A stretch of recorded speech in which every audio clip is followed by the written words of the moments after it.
श्री स्वामी समर्थ. श्री स्वामी समर्थ महाराजांच्या अगाध लीलेचे वर्णन करणाऱ्या अनेक कथा आपण ऐकतो.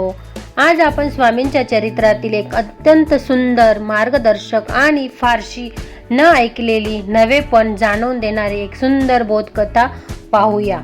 कथा आहे अहंकार, नैवेद्य आणि स्वामींची कृपा. अक्कलकोटमध्ये स्वामींच्या दर्शनासाठी रोज हजारो भक्तांची मांदियाळी जमत असे. त्यात गरीब, श्रीमंत, राजे, महाराजे आणि मोठे विद्वान असायचे. स्वामी प्रत्येकाला त्याच्या कर्मानुसार आणि भावानुसार पदरात द्यायचे. एकदा एका मोठ्या गावातील एक श्रीमंत आणि गर्विष्ठ सावकार अक्कलकोटला आला.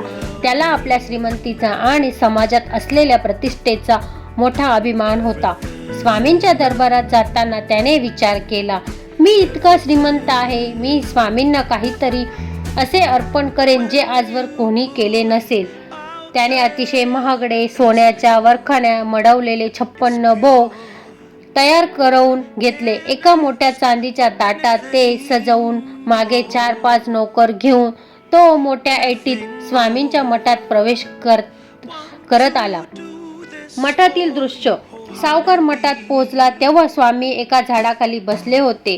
त्यांच्या समोर आधीच एक गरीब वृद्ध आजीबाई बसल्या होत्या. त्या आजीबाईने अतिशय फाटकी वस्त्र परिधान केली होती.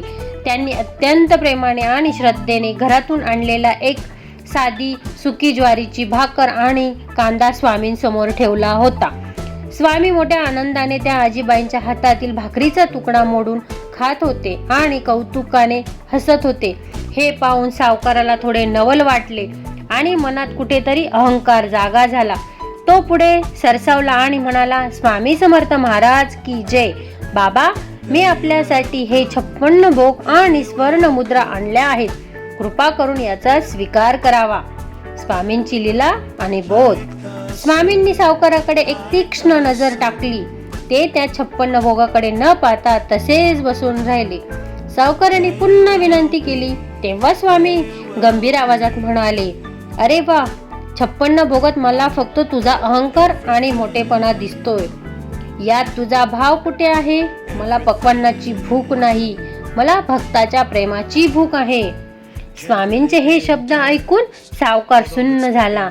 स्वामींनी त्याचे चांदीचे ताट बाजूला सारले आणि त्या गरीब आजीच्या भाकरीचा आणखी एक तुकडा तोंडात टाकला.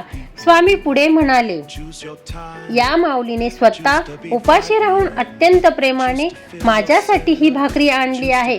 यात तिचे अथांग प्रेम आणि श्रद्धा मिसळलेली आहे. जिथे प्रेम असते तिथेच माझा वास असतो. सावकाराचे परिवर्तन. स्वामींचे हे बोल ऐकताच सावकाराचे डोळे उघडले. त्याची श्रीमंतीची आणि अहंकाराची नशा क्षणात उतरली. तो स्वामींच्या चरणावर साष्टांग दंडवत घातला आणि त्याची देवाश्रू वाहू लागले. त्याने स्वामींची माफी मागितली. महाराज, मला क्षमा करा. मी चुकून माझ्या संपत्तीचे प्रदर्शन करायला आलो होतो.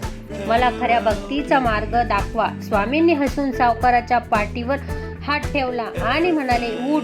अहंकार सोडून दिलेला 1 रुपया सुद्धा मला चालतो, पण गर्वाने दिलेले कोट्यवधी रुपये मला व्यर्थ आहे. जा इथून पुढे गोरगरिबांना मदत कर, त्यातच माझी सेवा आहे. कथेचे तात्पर्य एवढेच.